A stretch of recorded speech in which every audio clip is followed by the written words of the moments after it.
101 is all about the Bookstore Road for the last 40 years. And today I have my special guest. He's a TV producer, novelist, ancient history geek, LGBTQ plus advocate, and the author of the book Primetime Travelers. No other than Mr. Neil Laird. Wonderful, wonderful intro. Thank you very much. Welcome to Book 101, Mr. Neil. And can you please introduce more about yourself? Absolutely, I am, as you already said, quite clearly. I'm a TV producer, which means I work in the nonfiction world. My bailiwick, my experiences doing archaeology, history, mystery shows around the world. So for the last 30 years, I probably made over 1,000 hours of TV for National Geographic, BBC, Discovery Channel, PBS, all of them. Mostly about the ancient world, but some modern stuff too. So the book very much came out of those experiences and then desire to eventually shift from the nonfiction world and to go into fantasy. Mr. Neil Laird, thank you so much for sharing your knowledge and wisdom to the world. What sparked the idea of combining a TV repairman with the ancient world time travel? How does Jared specifically skill set create an expected advantage in a pre-technological era? Very good questions. He's a TV producer. So basically, I took my day job. People who go off to the world and they spend 3 or 4 days in Egypt or Greece or Italy or India, and they think they come back and they tell a story and they know it. And there's a lot of guesswork in that. And, there's a lot of sort of behind the scenes, I wouldn't say cynicism, but kind of behind the scenes work of what it's like to make a film and to tell a history mystery show for American TV. So for years, because I loved history so much, I wanted to kind of have a sense to play with the facts and rather than see all the ruins and imagine what it was like, to take a film crew like myself and whisk them back into the time. So I'd never really done fantasy before. I'd never considered anything about time travel because I was Mr. Documentary guy. All my career was all about the facts and the footnotes and making sure I got all that right. So I think I eventually got to the Primetime Traveler series because I just kind of wanted to have some fun and I wanted to take all the knowledge I had, but really kind of play with it and put characters that we can relate, a modern TV crew, into the past. The first book takes place in ancient Egypt. And the second book, Primetime Pompeii, which came out later the same year, last year, takes the same film crew back to Pompeii on the eve of the eruption. So the first one goes back to ancient Egypt. The second one goes back to ancient Rome. And right now, I'm finishing up the third book where it goes back to the Trojan War and your ancient Greece. So it's a kind of a fun way for me to talk about all the things that I have known and studied and obsessed with over the last 30, 40 years and to bring them into a populist light. If you don't want the history given to you in factual way, but you want to live vicariously through Jared and his film crew, then that's what this book does. Mr. Whimsical is the key descriptor. How did you balance the light-hearted comedic elements like fish out of the water humor and genuine stakes of survival, romance, and potential historical disruption? It's a very good question. And of course, it's a tough balance because they're obviously, particularly with Pompeii, the second book, they are going down. They're going to a place where thousands of people are going to die. It's very much like a disaster movie we watched as a kid. The Poseidon Adventure, all the airplane movies. It's this idea of, I don't want to insult the history and the people, but I also know that I want to create that world and make it sort of enjoyable and fun. So by adding the TV crew element on top of it, it kind of becomes whimsical because we can very much relate to, for example, they only go back to Pompeii because the network says, well, the first film was a big hit in Egypt. We want to go bigger. So we're going to double your budget and we're going to make sure you go back with a drone and all the extra special techniques so you can get Vesuvius while it's exploding. Yeah. And they all want to win an Emmy. So it's very much kind of a parody of what television and media is like. It taps into our culture of social media and podcast and TikTok and everything, where we want to be the first to capture it for our own glory, but yet we're using ancient history to do it. So I think by adding those whimsical elements, I was able to hopefully still balance great drama in both the books, but also pull back and then have scenes that are lighthearted, where it's an adventure. I suppose if there's any inspiration, you think about the Indiana Jones movies. In a way, when you watch the Indiana Jones movie or some of those action adventure movies, there is real drama there and real cliffhangers. But at the end of the day, there's a lighthearted touch to it. There's a sense where while it's still tense, it's not dark, it's not menacing. It still has a sense of fun, which keeps the pages turning, hopefully, and also make you realize you're in for a good romp. I want to bring the ancient world to life. I love the ancient world. A lot of people look at it and say, "Oh, how boring." I don't care about the Trojan War. I don't care about ancient Egypt and the pharaohs and the mummies. That sounds like history school or Sunday school stuff. And I want to get people excited about that. They can stand there and they can imagine what it's like.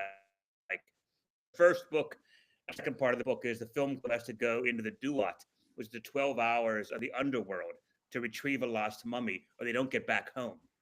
So I studied mythology for so long. I know each of the 12 gates. In the Egyptian underworld, each hour of night is a different gate that the pharaoh or anybody who's mummified has to pass through before the sun rises again. And any one of those gates that they can't get past, they get stuck there, and the sun never rises for them, and they're dead forever. So I use that mythology as a fun set piece for the film crew to try to go through it and see if they can outwit all the monsters and all the pharaohs and all the mummies to see if they can rise again.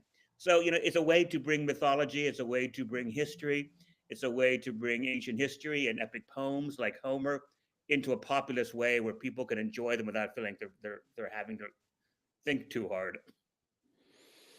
What unique challenges did you explore in developing this relationship within an ancient, often less tolerant setting, while keeping the tone hopeful and romantic?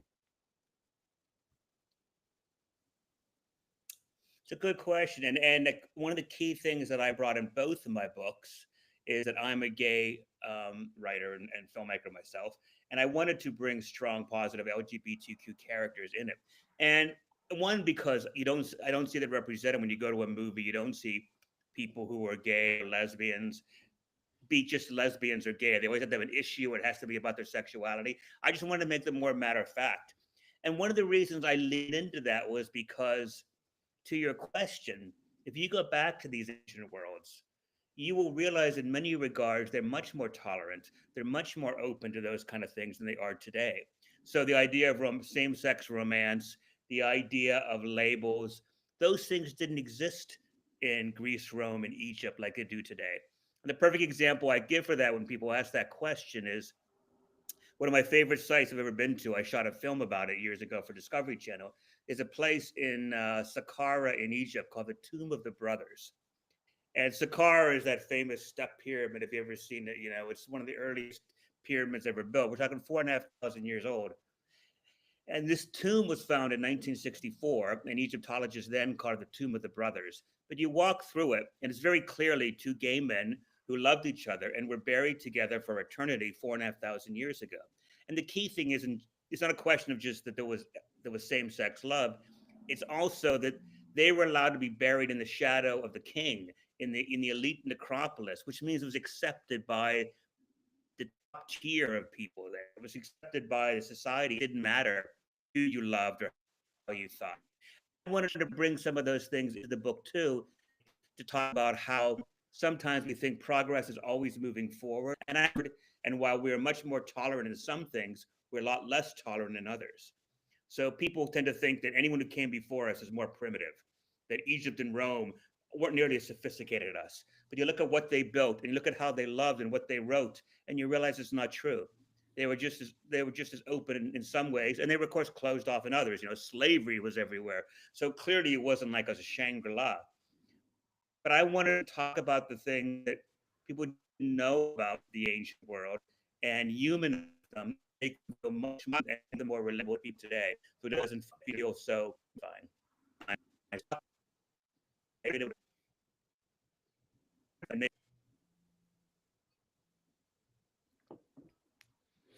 Very well said, Mr. Neil. Very well said.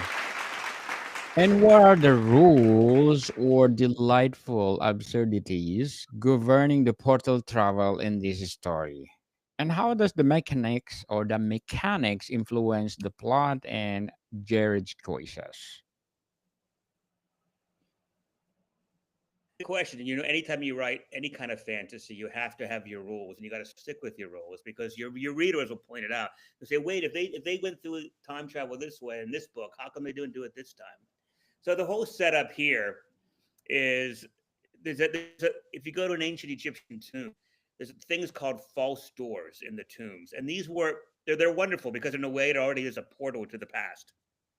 Particularly in the Old Kingdom, you go into the tombs and you will see a fake door carved into the wall. It'll have lentils, it might have a door like it's opening, but really it's just hard stone. And what that is when the person who's dead goes to the other world, the duat, they can still come through this false door and come back into the living world. That's what a mummy is for. As long as you have a mummy, your body is preserved in the modern world, the current living world, and you can come back and inhabit it. So I thought this was a great way to open up a portal to the past. So Jared meets a kooky old woman in one of the tombs in the first book, based on a real woman actually who lived in a tomb in the 50s called Seti, a British woman who believed she could time travel. I kind of fictionalized her, but I used her as a way into the book, where she introduces Jared to this portal. And as long as there's somebody other side waiting for you, and you can get back and forth, then someone opens the door for you. Now, the complications ensues, particularly in the first book, is if no one is there on your side, the door closed shut and you can't get back. So that obviously, in the first book, gets pulled away from the tomb and she can't be there to let them back. So they have to find another portal somewhere else to go to. And the tricky thing about all of this, of course, it's all fantasy, but I base this as much as I could again on the history and mythology of the time. So in the second one, which is ancient Rome, which comes much later, of course, the Egyptian gods are all but dead. But luckily, there are a few tombs that still worship Isis, the Egyptian god. And one of them is in Pompeii, and it has a false door. And it was preserved by the eruption. So that made me realize, oh, I can keep my rules alive by have them coming through the temple of Isis in Pompeii. So in the third book, I have to play with that idea again because there is no ancient Isis temple in ancient Turkey and Troy. But you do realize when you write the books, to your question, you have to create a fiction that people can believe in every time. They say, okay, this is how they do it, and you got to stick with that. And that was hard. It took me several drafts to get to that because, again, my mind comes from the documentary world. So it wasn't a natural thing to kind of create something so fantastical. But once I set it in there, then complications and plot points come out of it. It's very much fuel for my own drama once I understand the parameters of how in and out of the past. Mr. Neil, portal fantasy, romance, comedy, and historical fiction. That's a lot. How did you ensure all these genres felt integrated and serve the core story rather than competing? Well, many drafts, let me tell you. I mean, this is my first book that I wrote when I was 50, so I came to this late. And the one thing I certainly realized very quickly, even though I had made, I don't know, 150 TV series in my life as a nonfiction, that doesn't prepare you for fiction. It's a whole set of new languages that I had to learn. So there are many drafts. And luckily, because I have a lot of creative people in my life that are editors and writers and filmmakers and novelists themselves, I bug them and say, "Will you read this draft? Will you read this draft?" So feedback was very important to help me streamline the story. The first draft, not surprisingly, because I come from a world of history and archaeology, was so much information. People were drowning in it. People say, "Get to the story. Stop telling me about Ramsey the Great and why he was born and raised and how many queens and all this stuff." They didn't care. Get to the drama. And it had to pare back what I thought was exciting and important to a different language of novel writing. And it's not something that comes natural. It takes many, many drafts. But I think once I found character, once I was able to hone in on who my lead characters were, and it was actually an editor. I'd written a previous book that I didn't publish, and my editor was wonderful. And she goes, I really like this book, but the next time it's the old cliche, write what you know. And she didn't mean it in saying don't write the last book and what it was, but you already have this fantastic story of your own of a TV producer who's been around the world. I have climbed through tombs. I have climbed up on top of Mayan pyramids. I was there when they opened a tomb in ancient Egypt and felt 4,000-year-old wind come out of the tomb was heated. I have seen this stuff. So she said, write about that. So once I honed in on, the POV, the point of view, is going to be a film crew like myself. Then things started to fall together, and then other stuff fell away. Some of the history fell away. Some of the characters didn't quite fit. They started cluttering up, fell away. It was all about characters and each one of them having their own agency. It was a four-person crew: a camera woman, a Kara, an Egyptian sound guy, and the host, who's kind of a fake Indiana Jones, fake TV host. And each one of them has their own agency. So once I knew who those four characters were, I could start trimming out the fat and I could find the through line. But that took several drafts. It took several drafts and a lot of trial and error. Mr. Neil, as a TV producer, novelist, ancient history geek, and LGBTQ plus advocate, as well as an author, what are your short-term and long-term goals? Well, the short term goal was to get primetime Troy out. So of course I had to stop and do some TV work, some day work. So I've been working for the BBC and for History Channel on some projects just to get some money to pay the mortgage, and then I'll get back into the writing. So the short term goal is to finish primetime Troy, and then I'll see how that does. The first two very nicely. I'll see if I continue that series, or if I wrap it up and try something else. But if you talk to other authors, and I'm sure you have, once you've been bitten by the bug of writing, it's hard to walk away from it. I'll sit there on a Sunday and say, I'm just going to relax here and watch a movie. And I've got itchy feet. I want to write. I want to go back into that world. So I'm sure I'll keep writing. I'm sure I'll keep writing novels. It may not be the Primetime Traveler series. May not be fantasy at all. It may not be gay characters. I don't know yet. That's what came together with this strand. But I've learned so much already on this journey that I just want to keep doing it. Do my TV work during the day and continue to make films to take me back to Egypt and China and Greece and but then keep writing these novels and bringing people on board and building my base.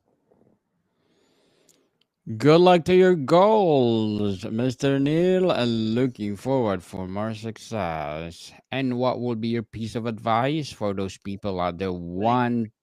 want to be an author, want to be a TV producer, novelist, and ancient history geek?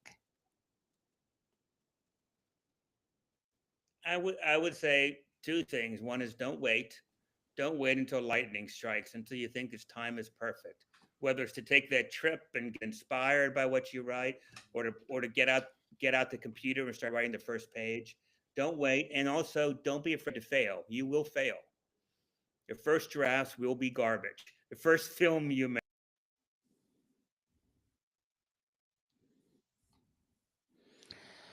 will be garbage. I think Mr. Neil is disconnected, so before we continue our discussion and we will wait for him, we are inviting you people to be or to listen to my other podcast, people, to my other podcast, because my abstract essay is already in fifth season, abstract poetry in second season, and book 101 review in fifth season too. And my comedy 101 in its second season, food 101 in its fifth season as well, geography 101 in its fourth season, and my baby podcast, Law 101, and Mental Health 101. And my love letters is in third season, and my movie 101 review and music 101 in fourth season, and science 101 and sex 101 in its first season. Please listen to them wherever you listen your podcast. So, Mr. Neil, thank you so much for your advice, and let's talk about the or how did you craft Jared's narrative voice to reflect both his modern personality and his bewildering circumstances? Well, that's something that again takes many drafts because you can't accept it very easily. So Jared is very much me in many regards. Jared is very much a young version of me. So finding the voice of Jared was very helpful. Coming out as a writer and being a TV producer with the weight of a big production on you, that stuff kind of became easier.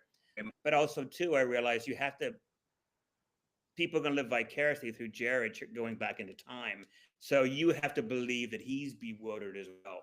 So that's the thing that I kind of working on and say, what his reaction going to be to actually stepping through a portal and recognizing that he truly is 3,500 years in the past. And again, there's no right answer for it. I think I just found the good balance where it felt believable, but it was still cheeky enough and still fun enough. Sorry, that so cheeky and fun enough that people want to take that ride.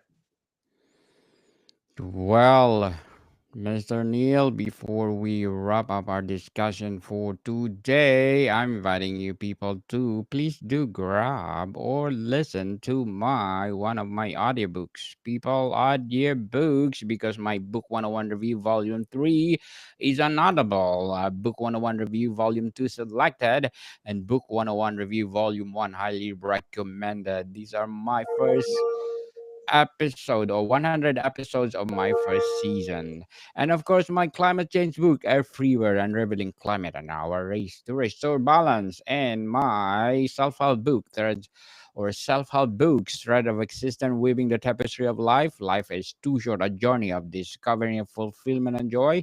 And stand tall, stand together, breaking the chains of bullying. And please do listen to them. And one of the best sellers on Audible. So, Mr. Neil, does Jared's story feel complete, or is there a potential for more adventure through time? What It's good other questions. Yeah, areas? we'll find out. We will find out. We will I guess find once I out, finish the third people. book, ask them. Yes, we will find out, people, if we have a prequel or sequel of Primetime Travelers. So, Mr. Neil, can you please invite our listeners to support your Primetime Travelers? Yes, please. You can go to Amazon and pick it up or neillaird.com and you can find links to the books. And that's where you get it.